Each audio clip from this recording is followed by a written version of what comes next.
MOU รีเทิร์นสัญชาติลาวที่เดินทางกลับคืนเวียงจันทน์เพื่อไปรับวีซ่าเฮ็ดเวียก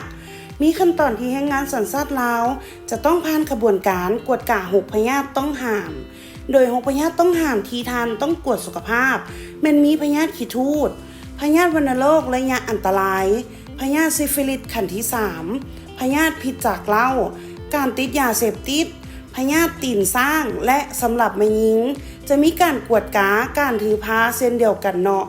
พยาธิต้องห้าม6ชนิดนี้หมู่เพื่อนแรงงานที่จะเข้ามาเฮ็ดเวียกในประเทศไทย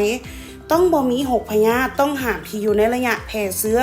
ไปสู่คนอื่นเนาะเมื่อท่านตรวจสุขภาพแล้วทางบริษัทของเฮามีเจ้าหน้าที่รอท่ารับใบยั่งยืนการแพทย์ให้รวมไปถึงการที่เฮาจะกลับคืนไปหาวีซ่าที่เวียงจันทน์เพื่อผ่านกระบวนการตรวจสุขภาพนั้นบริษัทเฮาได้ซื้อประกันเอกชนให้กับหมู่เพื่อนแรงงานทุกคนแล้วเป็นระยะเวลา6เดือนการตรวจสุขภาพนั้นเป็นหนึ่งในกระบวนการที่จำเป็นจะต้องตรวจกาให้ผ่านทุกคนเพื่อที่จะสามารถเข้ามาเฮ็ดเวียกในประเทศไทย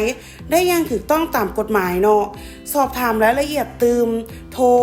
061 956 4444